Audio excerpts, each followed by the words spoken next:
Hello ലോയിറ്റെ ഗുട്ടൻ ടാഗ്. ഓക്കെ, അപ്പോൾ നമ്മൾ ഇന്ന് നോക്കാൻ പോകുന്ന ടോപ്പിക്കാണ് ഇൻഡയറക്റ്റ് ഫ്രാഗ്.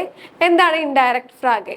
നമ്മൾ ഒരു ക്വസ്റ്റ്യൻ ചോദിക്കുന്നത് ഡയറക്റ്റ് അല്ലാതെ ഇൻഡയറക്റ്റ് ആയിട്ട് അല്ലെങ്കിൽ പൊളൈറ്റ് ആയിട്ട് ചോദിക്കുന്നതിനാണ് നമ്മൾ യൂസ് ചെയ്യുന്നതാണ് ഇൻഡയറക്റ്റ് ഫ്രാഗ്. ഓക്കെ, അപ്പം ഇൻഡയറക്റ്റ് ഫ്രാഗ് എന്താണ്? Questions that are reported or asked politely not directly. Direct അല്ലാതെ നമ്മൾ പൊളൈറ്റ് ആയിട്ട് അല്ലെങ്കിൽ ഇൻഡയറക്റ്റ് ആയിട്ട് നമ്മൾ ഫ്രാഗ് ചോദിക്കുന്നതിന് വേണ്ടി നമ്മൾ യൂസ് ചെയ്യുന്നതാണ് ഇൻഡയറക്റ്റ് ഫ്രാഗ്. ഓക്കെ, അപ്പം എങ്ങനെയാണ് അതിൻ്റെ ഒരു സെന്റൻസ് സ്ട്രക്ചർ എന്ന് നോക്കാം. ഈ ഇൻഡയറക്റ്റ് ഫ്രാഗ് നമ്മൾ മെയിൻലി രണ്ട് രീതിയിലാണ് ചോദിക്കുന്നത്. ഒന്ന് വേവ് ഫ്രാഗയുടെ രീതിയിലും പിന്നെ ഒന്ന് വേറെ യെസ് ഓർ നോ ക്വസ്റ്റ്യൻസിന്റെ രീതിയിലുമാണ്. ഫസ്റ്റത്തെ ഫ്രാഗ് വിത്ത് ഫ്രാഗെ വോട്ട് എങ്ങനെയാണ് നമ്മളൊരു വേവ് ഫ്രാഗയുടെ കൂടെ ഇത് യൂസ് ചെയ്യുന്നത് നോക്കാം. അങ്ങനെ എഴുതുമ്പോൾ ആ സെന്റൻസ് സ്ട്രക്ചർ ഫസ്റ്റ് ഹൗപ്സെറ്റ്സ് എന്ന് പറയുന്നത് എപ്പോഴും ഒരു റേഡിയമിറ്റിലായിരിക്കും. ഓക്കെ, നമ്മളെ ഒരു റേഡിയമിറ്റിലായിരിക്കും ഈ ഒരു സെന്റൻസിൽ, ഈ ഒരു ഫ്രാഗയിൽ നമ്മൾ ഹൗപ്സെറ്റ്സ് ആയിട്ട് യൂസ് ചെയ്യുന്നത്. ദെൻ ഹൗപ്സെറ്റ്സ് കഴിഞ്ഞ് കഴിഞ്ഞാൽ ഇമ്പോർട്ടൻ്റ് ആയിട്ട് നമ്മൾ കോമ ഇടണം. ഓക്കെ, ഹൗപ്സെറ്റ്സ് കഴിഞ്ഞ് കഴിഞ്ഞാൽ കോമ, ദെൻ നെക്സ്റ്റ് അത് കഴിഞ്ഞിട്ടായിരിക്കും നമ്മൾ ആ ക്വസ്റ്റ്യനിലെ ഫ്രാഗെ വോട്ട് എഴുതേണ്ടത്. ഫ്രാഗെ വോട്ട്, ദെൻ അത് കഴിഞ്ഞിട്ട് സബ്ജക്ട്. ഇനി ആ സെന്റൻസിന്റെ ഏറ്റവും ലാസ്റ്റ് ആയിരിക്കണം വെർബ് നമ്മൾ സബ്ജക്റ്റിനനുസരിച്ച് കോൺജുഗേറ്റ് ചെയ്തിട്ട് വേണം വെർബ് അറ്റ് ദ എൻഡിൽ നമ്മൾ ഇടാനായിട്ട്. ഇനി ഒരു എക്സാമ്പിൾ നോക്കാം. വോ വോണ്ട്സ് ടു ഡു ആണ് നമ്മുടെ ക്വസ്റ്റ്യൻ. ഓക്കെ, ഇത് സാധാ ഒരു നോർമൽ വേവ് ഫ്രാഗി ക്വസ്റ്റ്യൻ ആണ്.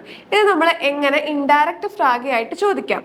ഓക്കെ, ഹൗപ്സെറ്റ്സ് എന്ന് പറയുന്നത് ഒരു റേഡിയമിറ്റിലാണ് നമ്മൾ ഇവിടെ യൂസ് ചെയ്തിരിക്കുന്നത്. ഓക്കെ, ഇവിടുത്തെ റേഡിയമിറ്റിലാണ് ഇഹ് മ്യോഷ്ടെ വിസൻ, അതായത് I would like to know, അതാണ് നമ്മുടെ ആ ഒരു റേഡിയമിറ്റിൽ ഇഹ് മ്യോഷ്ടെ വിസൻ. ഇനി നെക്സ്റ്റ് എന്താണ്? കോമ. ഇനി നമ്മുടെ ഫ്രാഗെ വോട്ട്, ഇവിടുത്തെ ഫ്രാഗെ വോട്ട് ഏതാണ്? വോ. ഓക്കെ, ദെൻ നമ്മൾ യൂസ് ചെയ്യുന്നു വോ, നെക്സ്റ്റ് സബ്ജക്ട് ഡു, ദെൻ വെർബ് അമൻഡേൽ കോൺജുഗേറ്റ് ചെയ്ത് വോ ഡു വോൺസ്റ്റ്. അപ്പൊ ഈ സെന്റൻസ് എങ്ങനെ വന്നു? ഇഫ് മ്യോഷ്ടെ വിസൻ വോ ഡു വോൺസ്റ്റ്, I would like to know where do you live. Direct ആയിട്ട് നമ്മൾ വോ വോൺസ് ടു ഡു ചോദിക്കാതെ ഇൻഡയറക്റ്റ് ആയിട്ട് പൊളൈറ്റ് ആയിട്ട് നമ്മൾ ചോദിക്കുകയാണ്, പൊളൈറ്റ്ലി നമ്മൾ ചോദിക്കുകയാണ് ഇഫ് മ്യോഷ്ടെ വിസൻ വോ ഡു വോൺസ്റ്റ്, I would like to know where do you live. ഇനി നെക്സ്റ്റ് എക്സാമ്പിൾ നോക്കിയേ. വൺ ബെഗിൻഡ് ദെയർ കുർസ് എപ്പോഴാണ് സ്റ്റാർട്ട് ആകുന്നത്? ഓക്കെ, ഇത് നമ്മൾ ഇൻഡയറക്റ്റ് ഫ്രാഗി ആയിട്ട് എങ്ങനെ ചോദിക്കും? ക്വനൻസി മിയാർ സാഗൻ. ഈ ക്വനൻസി മിയാർ സാഗൻ ഇവിടുത്തെ എന്താണ്? ഹൗപ്സെറ്റ്സ് ആണ്. അതുപോലെ തന്നെ അതൊരു റേഡിയമിറ്റിലാണ് നമ്മൾ യൂസ് ചെയ്തിരിക്കുന്നത്. ഓക്കെ, അപ്പൊ ഫസ്റ്റ് നമ്മൾ ആ ഹൗപ്സെറ്റ്സ് എഴുതി, നെക്സ്റ്റ് കോമ ഇമ്പോർട്ടൻ്റ് ആണ്, നമ്മൾ കോമ ഇട്ടു. ദെൻ അവിടുത്തെ വേവ് ഫ്രാഗ് വോട്ട് ഏതാണ്? വൺ. ദെൻ നമ്മൾ യൂസ് ചെയ്തു വൺ ദെയർ കുർസ്, ഇതെന്താണ് ഇവിടുത്തെ സബ്ജക്ട്? ദെയർ കുർസ് ബെഗിൻഡ്. ദെയർ കുർസ് വെച്ച് നമ്മൾ ബെഗിൻ എന്നുള്ള വെർബ് കോൺജുഗേറ്റ് ചെയ്തപ്പോൾ ബെഗിൻഡ് എന്നായി. ഓക്കെ, അപ്പൊ അതെങ്ങനെ വന്നു? ക്വനൻസി മിയാർ സാഗൻ വൺ ദെയർ കുർസ് ബെഗിൻഡ്. Can you please tell me when will the course begin എന്നാണ് നമ്മളത് ഇൻഡയറക്റ്റ് ആയിട്ട് ചോദിച്ചിരിക്കുന്നത്. ഓക്കെ, അല്ലെങ്കിൽ പൊളൈറ്റ് ആയിട്ട് ചോദിച്ചിരിക്കുന്നത്. നെക്സ്റ്റ് എക്സാമ്പിൾ നോക്കിയേ. വാറും ബിസ്റ്റ് ദു സ്പേറ്റ്, എന്തുകൊണ്ടാണ് നീ ലേറ്റ് ആയതെന്നാണ് ചോദിക്കുന്നത്. ഓക്കെ, അത് ഡയറക്റ്റ് ആയിട്ടുള്ളൊരു ക്വസ്റ്റ്യൻ ആണ്. അത് നമ്മൾ എങ്ങനെ പൊളൈറ്റ് ആയിട്ട് ചോദിക്കാം? ഇഷ് വൈസ് നിഷ്ട് വാറും ദു സ്പേറ്റ് ബിസ്റ്റ്. ഇഷ് വൈസ് നിഷ്ട് എന്ന് പറയുമ്പോൾ എന്താ? അതൊരു റേഡിയമിറ്റിലാണ്. എനിക്കറിയില്ല എന്തുകൊണ്ടാണ് നീ ലേറ്റ് ആയത് എന്നാണ് നമ്മൾ ചോദിക്കുന്നത്. ഓക്കെ, അപ്പൊ നമ്മൾ ഡയറക്റ്റ് ചോദിക്കാതെ ഒരു ക്വസ്റ്റ്യൻ നമ്മൾ പൊളൈറ്റ് ആയിട്ട് ചോദിക്കുന്നതിന് വേണ്ടിയിട്ടാണ് നമ്മൾ ഈ ഇൻഡയറക്റ്റ് ഫ്രാഗ് യൂസ് ചെയ്യുന്നത്. അപ്പൊ നമ്മൾ ഇവിടെ നോക്കിയത് ഫ്രാഗ് വോട്ടിന്റെ കൂടെയാണ്. നെക്സ്റ്റ് നമ്മൾ എങ്ങനെ യെസ് ഓർ നോ ക്വസ്റ്റ്യൻസിന്റെ കൂടെ ഇൻഡയറക്റ്റ് ഫ്രാഗ് യൂസ് ചെയ്യുന്നത് നോക്കാം. ഇനി ഇൻഡയറക്റ്റ് ഫ്രാഗ് എങ്ങനെയാണ് യെസ് ഓർ നോ ക്വസ്റ്റ്യൻസിന്റെ കൂടെ യൂസ് ചെയ്യാൻ പറ്റുന്നത് നോക്കാം. ഫസ്റ്റ് ഇപ്പം ഇതിന്റെ സെന്റൻസ് സ്ട്രക്ചർ എങ്ങനെയാ? ഫസ്റ്റ് ഹൗപ്സെറ്റ്സിൽ നമ്മൾ എന്താ യൂസ് ചെയ്യുന്നത്? റേഡിയമിറ്റിൽ, ഏതെങ്കിലും ഒരു റേഡിയമിറ്റിൽ അതിന് ആപ്റ്റ് ആയിട്ടുള്ള ആ ക്വസ്റ്റ്യന് ആപ്റ്റ് ആയിട്ടുള്ള ഒരു റേഡിയമിറ്റിൽ വേണം നമ്മൾ യൂസ് ചെയ്യാനായിട്ട്. ഓക്കെ, അപ്പൊ ഹൗപ്സെറ്റ്സ്. നെക്സ്റ്റ് നമ്മൾ യൂസ് ചെയ്യാൻ പോകുന്നത് അപ്പുറത്തെ എന്താണ്? നമ്മൾ വേവ് ഫ്രാഗിന്റെ ഫ്രാഗെ വോട്ട് ആയിരുന്നു നമ്മൾ യൂസ് ചെയ്തിരുന്നത്. ഇവിടെ എന്താ നമ്മൾ യൂസ് ചെയ്യാൻ പോകുന്നത്? ഒബ് എന്നുള്ളതാണ് ഇൻഡയറക്റ്റ് ഫ്രാഗയുടെ മെയിൻ ആയിട്ടുള്ള ഒരു കാര്യമാണ് നമ്മൾ ഒബ് എന്ന് പറയുന്നത്. ഓക്കെ, ഒബ് പ്ലസ് ഈ യെസ് ഓർ നോ ഫ്രാഗിൽ നമ്മളൊരു ക്വസ്റ്റ്യൻ വോട്ടായിട്ട് നമ്മൾ യൂസ് ചെയ്യുന്ന ഒരു ഇതാണ് ഒബ്. ഓക്കെ, ഒബ്. നെക്സ്റ്റ് എന്താണ്? സബ്ജക്ട്. ദെൻ ആ സെന്റൻസിന് എൻഡിലായിരിക്കും അതിന്റെ വെർബ് കോൺജുഗേറ്റ് ചെയ്തിട്ട് എഴുതേണ്ടത്. ഓക്കെ, എക്സാമ്പിൾ നോക്കിയാലോ. ഫസ്റ്റ് കോംസ് ടു ഡു മോർഗൻ. ഓക്കെ, മോർഗൻ എന്താ? നാളെ വരുമോ എന്നുള്ളൊരു ക്വസ്റ്റ്യൻ ആണ്, യെസ് ഓർ നോ ക്വസ്റ്റ്യൻ. അതെങ്ങനെ നമുക്ക് പൊളൈറ്റ് ആയിട്ട് ചോദിക്കാം? ഇഹ് മ്യോഷ്ടെ വിസൻ ob du morgen kommst. അപ്പൊ എങ്ങനെ വന്നു? ഫസ്റ്റ് ഹൗപ്സെറ്റ്സ് എഴുതി. ഹൗപ്സെറ്റ്സ് എന്താ? ഇഹ് മ്യോസ്റ്റേ വിസൻ. അതായിട്ട് നമ്മൾ എന്താ ഇട്ടു? കോമ. ദെൻ ആണ് ഈ ഒബ് എന്ന് പറയുന്ന ഫ്രാഗെ ആ വോട്ട് നമ്മൾ ഇടുന്നത്. അതാണ് ഒബ്.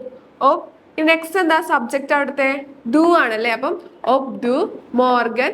ലാസ്റ്റ് അമെന്റേല് ആ വെർബ് ഡു വെച്ചിട്ട് കോൺജുഗേറ്റ് ചെയ്തപ്പോൾ കോംസ്റ്റ് വന്നു. ഓക്കെ, അങ്ങനെയാണ് അപ്പൊ ആ ക്വസ്റ്റ്യൻ ഫോം ആയത്. അപ്പൊ ഫസ്റ്റ് ഹോബ്ജക്ട്സ്, ദെൻ ആ ഒബ്, ദെൻ സബ്ജക്ട്, പിന്നെ റെസ്റ്റ് ഓഫ് സെന്റൻസ് എന്തെങ്കിലും ഉണ്ടെങ്കിൽ ദെൻ ലാസ്റ്റ് എന്ത് എഴുതണം? വെർബ് അമൻജയിൽ കോൺജുഗേറ്റ് ചെയ്ത് നമ്മൾ എഴുതുന്നു. അപ്പൊ ആ സെന്റൻസ് എങ്ങനെയാ വന്നേ? ഇഹ് മ്യോസ്റ്റേ വിസൻ ഒബ് ദു മോർഗൻ കോംസ്റ്റ്. നെക്സ്റ്റ് ഒരു എക്സാമ്പിൾ, ഹാസ്റ്റ് ദു സൈറ്റ്. ഡു യു ഹാവ് ടൈം എന്നാണ് നമ്മൾ ചോദിക്കുന്നത്. യെസ് ഓർ നോയില് ഡു യു ഹാവ് ടൈം എന്നാണ് ചോദിക്കുന്നത് ഡയറക്റ്റ് ആയിട്ട്. അപ്പൊ നമ്മളത് പൊളൈറ്റ് ആയിട്ട് ഇനി എങ്ങനെ ചോദിക്കും? കാൺസ്റ്റ് ദു മിയർ സാഗൻ. അതാണ് റേഡേ മിച്ചൽ. കാൺസ്റ്റ് ദു മിയർ സാഗൻ, നീ എന്നോട് പറയാമോ? ഓബ് ദു സൈറ്റ് ഹാസ്റ്റ് ഡു യു ഹാവ് ടൈം. നമ്മൾ പൊളൈറ്റ് ആയിട്ട് ചോദിക്കുകയാണ്. കാൺസ്റ്റ് ദു മിയർ സാഗൻ ഓബ് ദു സൈറ്റ് ഹാസ്റ്റ്. ഓക്കെ, അപ്പൊ ഇങ്ങനെ പൊളൈറ്റ് ആയിട്ട് നമ്മൾ yes or no questions use ചെയ്യുമ്പോൾ നമ്മൾ അതിനകത്ത് യൂസ് ചെയ്യുന്ന ഒരു വാർട്ടാണ് ഒബ്. നമ്മൾ ഒബ് എവിടെയാണ് യൂസ് ചെയ്യുക? ഹോബ്സെറ്റ്സ് കഴിഞ്ഞിട്ട് കോമ കഴിഞ്ഞിട്ട് നമ്മൾ ഒബ് നമ്മളിടും. അത് കഴിഞ്ഞിട്ട് സബ്ജക്ട് ഏതാണോ subject, then rest of the sentence എന്തെങ്കിലും ഉണ്ടെങ്കിൽ ഇപ്പൊ ഒരു ടൈം ഇവിടെ വന്നോണ്ട് മോർഗൻ, അതുപോലെ എന്തെങ്കിലും വേറെ എന്തെങ്കിലും ഉണ്ടെങ്കിൽ അത് സബ്ജക്ട് കഴിഞ്ഞിട്ടുള്ള പൊസിഷനിലായിരിക്കും നമ്മൾ ഇടുക. ദെൻ അറ്റ് ലാസ്റ്റ് ആയിരിക്കും എന്ത്? വെർബ് നമ്മൾ കോൺജുഗേറ്റ് ചെയ്ത് എഴുതുന്നത്. അപ്പൊ ഇങ്ങനെ ചോദിക്കുമ്പോൾ ഇങ്ങനത്തെ ഇൻഡയറക്റ്റ് ഫ്രാഗയുടെ കൊണ്ട് നമ്മൾ ഉദ്ദേശിക്കുന്നത് എന്താ? ഒരു ഡയറക്റ്റ് ഫ്രാഗെ ചോദിക്കാതെ നമ്മൾ ഇൻഡയറക്ട്ലി പൊളൈറ്റ് ആയിട്ട് ചോദിക്കാൻ വേണ്ടി നമ്മൾ യൂസ് ചെയ്യുന്നതാണ് ഇൻഡയറക്റ്റ് ഫ്രാഗൻ. ഓക്കെ, അപ്പൊ രണ്ട് രീതിയിൽ നോക്കി. ഒന്ന് വിത്ത് ഫ്രാഗെ വോട്ടും വിത്ത് യെസ് ഓർ നോ. ഫ്രാഗെ വോട്ട് ആയിരുന്നപ്പോൾ നമ്മൾ ഹോബ്സെറ്റ്സ് കഴിഞ്ഞ് ഫ്രാഗെ വോട്ട് യൂസ് ചെയ്തിരുന്നു.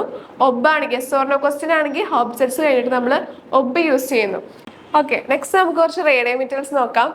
കുറച്ച് റേഡിയോമീറ്റേഴ്സ് നമ്മൾ കോമൺ ആയിട്ട് യൂസ് ചെയ്യുന്നതാണ് ഇഹ് വൈസ് നിഷ്ട് ഒബ്. പിന്നെ നെക്സ്റ്റ് എന്താണ് നമ്മൾ ആ സെന്റൻസിലെ യെസ് ഓർ നോ ക്വസ്റ്റ്യൻ ആയിട്ട് ആഡ് ചെയ്യുന്നത്? അതാണ് നമ്മൾ നെക്സ്റ്റ് യൂസ് ചെയ്യേണ്ടത്. ഇനി നെക്സ്റ്റ് ഇഹ് മ്യോസ്റ്റേ വിസൻ ഒബ്. കാൺസ്റ്റ് ദു മിയർ സാഗൻ ഒബ്. നെക്സ്റ്റ് ഇഹ് ബിൻ നിഷ്ട് സിഷർ. അപ്പൊ ഈ ഒബ് യൂസ് ചെയ്യുന്നതോടെ നമുക്ക് ഫ്രാഗെ വോട്ട് ആണെങ്കിൽ ഫ്രാഗെ വോട്ട് വെച്ച് നമുക്ക് ആ സെന്റൻസ് ബാക്കി കംപ്ലീറ്റ് ചെയ്യാം. അതുപോലെ തന്നെ വൈസ് ദു ഇഹ് ഫ്രാഗെ മിഷ് ഒബ്. ഇഹ് വൈസ് നിഷ്ട് ഒബ് എന്ന് പറഞ്ഞാൽ ഐ ഡോണ്ട് നോ, എനിക്കറിയില്ല ഒബ്. അങ്ങനെ ഇഹ് മ്യോസ്റ്റേ വിസൻ I would like to know എന്നുള്ളൊരു ഒരു റേഡിയോമിച്ചതാ. കാൺസ്റ്റ് ദു മിയർ സാഗൻ can you please tell me എന്നുള്ളൊരു മീനിങ്. ഇഹ് ബിൻ നിഷ്ട് സിഷർ ഐ ആം നോട്ട് ഷുവർ. വൈസ്റ്റ് ഡു യു നോ എന്നുള്ളൊരു ക്വസ്റ്റ്യൻ.